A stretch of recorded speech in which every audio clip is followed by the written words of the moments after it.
Douglas, vou trazer um quadro aqui, você veja e confirme para nós se tem sentido. Estou aqui em função da minha intuição, tá bom? Quando você evoca a figura do teu pai, eu construo em relação a ele alguém que se doou para a vida por convicção. Né? Então, o papai viveu a afetividade dele e se doou com muita convicção. O nosso Douglas, até então, eu posso dizer, o nosso Douglas do passado, colocando aqui o nosso surto psicótico como divisor de águas, estava vivendo e construindo seus valores, mas muito por uma perspectiva material, o que não fazia de você uma pessoa errada, né? Mas fazia de você uma pessoa limitada. Entende? Uma pessoa limitada, porque você estava muito em função da construção material, do suportar materialmente a tua família. Ok, Exatamente. é um dos pilares. Então, quando você me diz assim, qual é a ideia do universo me colocar diante do desabamento daquelas torres? Aquilo era o símbolo da materialidade por excelência. Exatamente. Temos outros, mas naquele momento, as torres gêmeas simbolizavam a materialidade. Então, eu entendo a espiritualidade dizendo para você assim, filho, se é nisso que você aposta, repensa. Muito interessante. Isso te parece grande? Olha o que vira. 11 Né? segundos. E naquela experiência, todo um símbolo de materialidade perde força e nós começamos a pensar no valor da vida, porque nós falávamos a cada segundo de quantos irmãos desencarnaram naquela experiência. Que morrer não morreu nenhum, mas desencarnamos muitos. Fato? Claro. Quase como um grito. Gente, repense os valores de vocês. No microcosmos foi o que o Douglas fez. É verdade. Né? Se o seu pai falece por uma mágoa, por uma dor de uma separação, seu pai morreu de amor, né? Meu pai morreu de amor. E o que foi interessante é que alguma pessoa, um médium, claro, uma pessoa que eu não fui com essa intenção, eu não estava lendo meu futuro nem meu passado, era alguém que eu estava fazendo uma leitura simplesmente do meu mapa astral, tá certo? Que é exatamente a conjunção astrológica e quais os fatores que estão te influenciando no futuro. Mas ele me disse isso, e quando eu falei com o papai, que ele falou, você precisa buscar seu pai para você resgatar assuntos que têm a ver da sua ancestralidade. Para quê, Douglas? Para que você seja o melhor pai para os seus filhos. Porque você e comentou sobre os meus filhos que ainda não existiam naquele momento. Perfeito. Isso foi muito interessante. Então, eu fui resgatar essa relação com meu pai, que morava nos Estados Unidos à época, e eu morava no México. Então, numa das últimas vezes que eu fui falar com o papai, eu falei para ele, olha, eu vim aqui outras vezes, mas, na verdade, e ele já estava em cuidados paliativos, o papai na casa Sim. dele. Então, eu disse para ele, olha, eu queria te contar a verdade. O que aconteceu foi que, alguns anos atrás, você lembra que eu vim aqui há 2 anos e disse que eu vinha a negócios? Eu não vinha a negócios. Eu vim porque ele me contou isso, isso e isso, e que eu precisava escutar o seu lado. E o papai disse para mim na cama, pega aquela cadeira, por favor, põe ela aqui do meu lado, e disse, eu não sei quem foi que te falou isso, mas quem quer que seja, é um sábio. Porque Pronto. eu não fui um bom pai, e contou o que tinha acontecido com a mãe dele, porque meu pai viveu em negação à sua própria mãe por anos, não é? Perfeito. E o que acontece no final, que eu falo do místico e do espiritual, é que eu fui vê-lo, isso foi em agosto, voltei para o México. No dia 10 de setembro, eu sonho com o papai, bem num jantar, como eu via meu pai há anos atrás, falando com as pessoas, ele era muito comunicativo, ele era um comunicador de rádio, de televisão. Então, o papai Pô, estava falando com todo mundo, e eu disse, nossa, mas o senhor está excelente, papai. Ele disse, eu estou muito bem, eu estou curado.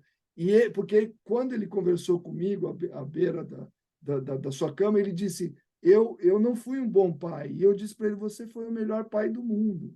Obviamente, quando você constituiu a sua segunda família, nós perdemos contato e eu senti isso. Mas você foi o melhor pai do mundo. Então, o que aconteceu foi que serviu por duas razões. Foi uma bênção por desenlace material do meu pai, e foi a minha cura, como o senhor disse, no questão do materialismo, do entender tudo isso e me tornar uma pessoa melhor. Então, acho que a sua intuição ela está muito correta, como sempre, né? O Douglas, você me disse assim, 20 anos atrás eu não era pai ainda. Você sabe quando você faz uma afirmação dessa, você parte da premissa que você e a mãe deles é que os fizeram. É Uma verdade. premissa Materialmente. um tanto quanto equivocada, né? Porque o máximo que vocês podem ter feito é o vaso que eles habitam, né? Materialmente. Não é isso? É verdade. Mas, na condição de co-criadores, como diz o Evangelho, nós já conseguimos ser partícipes da criação de corpos, mas os espíritos que animam esses corpos ainda é mistério, né? Ainda são os desígnios de Deus. Então, você já era pai, É, independente dos seus filhos já terem acontecido na expressão material. é verdade. O que Entende? dito pelo próprio livro, porque uma das coisas que eu falo no livro é o seguinte: eu falo, bom, então eu sonhar com o papai, porque aí eu sonhei com meu pai no dia 10 de setembro, e daí fui trabalhar. Quando eu cheguei no trabalho, a minha esposa me liga e diz assim: o seu pai, acabei de receber uma ligação dos Estados Unidos, seu pai acabou de falecer. Então, era como se o espírito do papai tivesse falando para mim: olha, tá tudo certo, legal, e eu tô partindo, né? E É, uma outra coisa que eu falo dos filhos, eu falo do meu primeiro filho também no livro. Por isso que eu falo que a minha parte espiritual se tornou muito forte no entendimento de que nada é por acaso. Porque eu digo, eu nasci às 10h10 da manhã, a minha esposa nasceu às 10h10 da manhã, o nosso primeiro filho nasceu às 20h20, né? Então, sim, são coisas que você fala, bom, mas isso é por acaso? Por que ele não nasceu? Então, essas coisas que eu acho que quando você está muito envolvido no materialismo, como você disse, ou na busca incessante, que é natural em algumas fases da nossa vida, você acaba não prestando atenção na providência, nos sinais que a providência te envia. nos marcadores espirituais, né, Douglas? Exatamente. São marcadores. Agora, o Douglas, não é se. Nós estamos falando do fato. Do Né? fato. Eu acho não, nós estamos falando do fato. Agora, veja, esta imagem que seu pai te traz no sonho é o que aqui na matéria, ou na agonia da morte, nós chamamos, no momento derradeiro, de melhora da morte. É a hora que o paciente manda beijo, pede Coca-Cola, quer um lanche, não sei. Lê o jornal para mim. E depois tem o desenlace, né? Da matéria e do espírito, entre matéria e espírito. Mas a imagem que teu pai te traz é assim: eu já não estou mais nessa dimensão, então você o acessa numa outra dimensão. É, Né? Por quê? Nessa experiência que ele passa hospitalizado, já recebendo lá os cuidados paliativos, ele foi purgando o que faltava, né? É como se a matéria fosse queimando para que o espírito saísse radiante. Quem exatamente. tem, qualquer um de nós que tem uma experiência muito prolongada num leito de hospital ou mesmo em casa, tem um processo purgatório acontecendo ali. É, Né? Então, eu vou resolvendo questões ainda em contato com a matéria. Depois sai um facho de luz ali daquele corpo muito lindo, que é essa imagem que teu pai te deu. Né? Mas muito, muito no sentido assim, eu não fui um bom pai. Ele está dizendo, considerado todo o potencial que ele tinha, ele entregou 30%. é, Tem? é. E você diz assim, nossa, eu recebi 130%. Exatamente. E ele Exatamente. estava dizendo para você, filho, eu tenho a impressão que eu entreguei 30. É. Né? E você, por um gesto de gratidão, diz a ele, eu tenho a sensação de ter recebido 130. Exatamente. Em breve, foi um pouco breve, eu comentei com ele, porque eu senti a sua falta no momento da minha vida, mas você é um homem muito honrado. É um Pronto. homem que. Então, eu acho que isso foi um bálsamo para o desenlace dele. Foi, né, a minha madrasta me ligava e dizia, Douglas, olha, o seu pai parece que só está te esperando.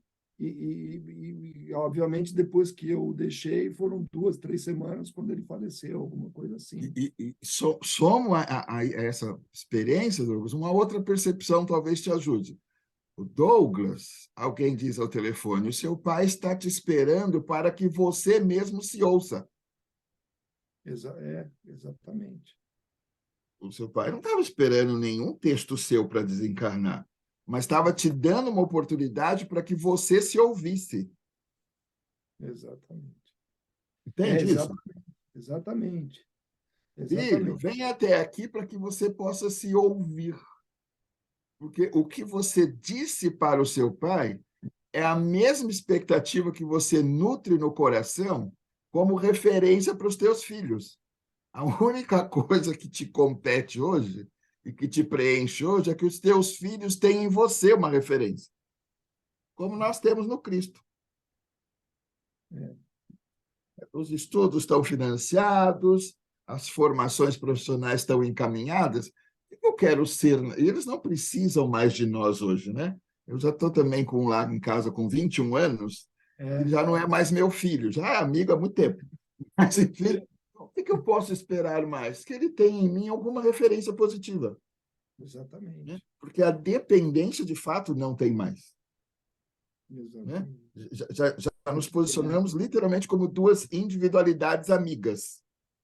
E dependendo de quando essa falta acontece, que foi o meu caso ali, quando eu tinha 10, 11 anos, que foi quando ocorreu a separação, numa época que não era tão comum isso acontecer, né? Obviamente, isso tem um impacto também, né?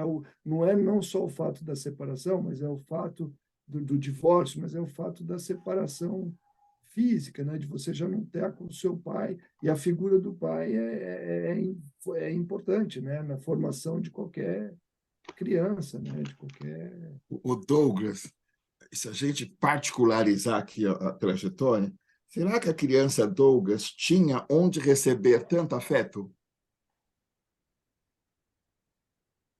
Eu questiono um pouco, né? Eu acho que o seu coração de fato se abriu para esse entendimento quando o universo te fez pai. Eu não consigo imaginar esse menino Douglas muito receptivo aos afetos, entende?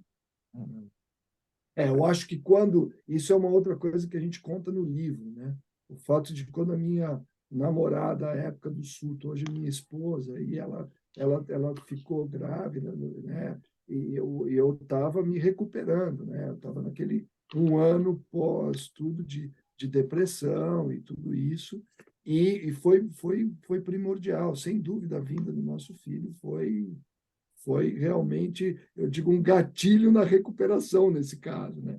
Porque aí a responsabilidade, de novo, volta com toda. Era um ser que estava lá e que dependia de mim também. Isso acelerou, eu acho, que o processo de recuperação. Eu fico imaginando, Douglas, você troca de posição, porque o menino Douglas provavelmente era muito exigente no que diz respeito e a leitura que ele tinha de afeto, sabe assim? Né?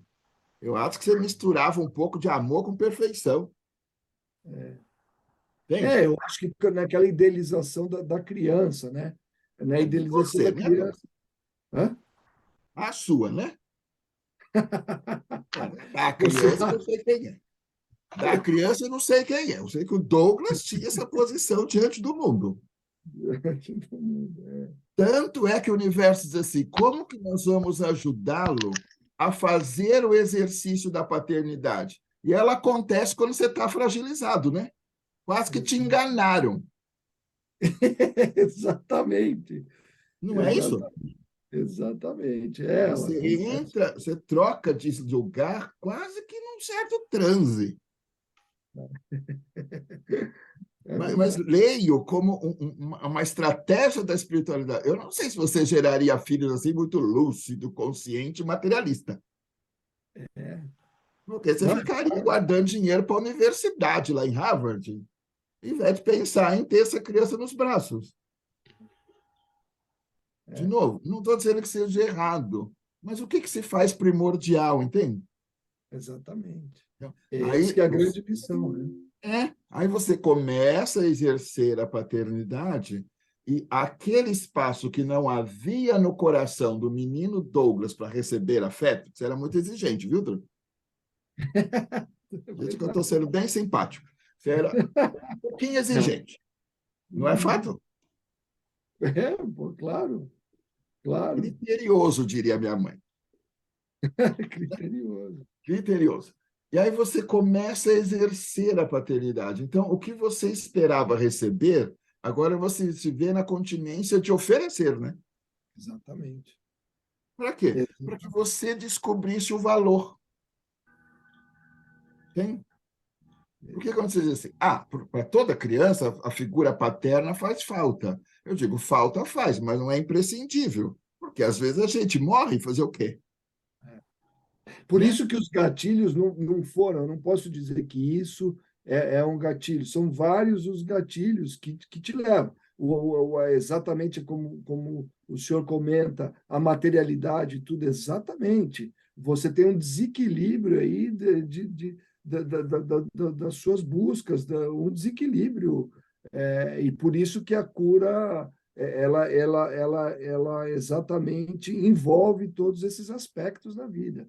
E é muito complexo, né? Porque nós somos complexos por natureza, né? Somos somatória de experiências. Exatamente. Né? E cada uma dessas experiências está arquivada numa determinada personalidade que se envolveu com aquele tema com mais tranquilidade, com mais propriedade.